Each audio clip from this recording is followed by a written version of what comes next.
नमस्कार दोस्तों, स्वागत है आपका कार्सन चैनल पर। आज हम बात करेंगे नेपाल के इतिहास की एक अहम घटना, यूथ रिवॉल्ट यानी युवाओं का विद्रोह। ये वो दौर था जब नेपाल के नौजवानों ने अन्याय, असमानता और भ्रष्ट व्यवस्था के खिलाफ आवाज उठाई और पूरे देश की राजनीति बदलने की नींव रख दी। नेपाल लंबे समय तक राजतंत्र यानी मोनार्की के अधीन रहा। राजा के हाथ में पूरा सत्ता तंत्र था और जनता की आवाज को दबा दिया जाता था। गरीबी, बेरोजगारी और अशिक्षा ने युवाओं के भविष्य को अंधेरे में डाल दिया।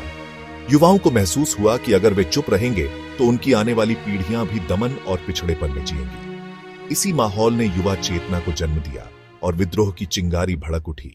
नेपाल के युवा विद्रोह के पीछे कई बड़े कारण थे: राजनीतिक दमन, आर्थिक असमानता, शिक्षा और रोजगार की कमी और नेताओं का भ्रष्टाचार। युवाओं को लगने लगा कि अगर वे सड़कों पर नहीं उतरेंगे तो बदलाव कभी नहीं आएगा। युवाओं ने संगठित होकर आंदोलन शुरू किया। प्रदर्शन, रैली, धरना और छात्र आंदोलनों के जरिए उन्होंने अपनी बात रखी।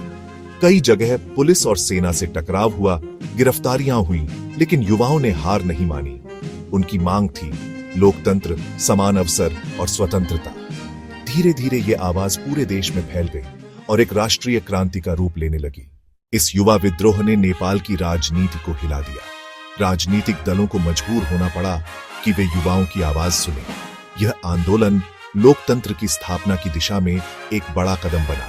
युवाओं ने साबित कर दिया कि अगर वे एकजुट हों तो किसी भी व्यवस्था को बदल सकते हैं। यही विद्रोह आगे चलकर लोकतांत्रिक नेपाल की नींव बना।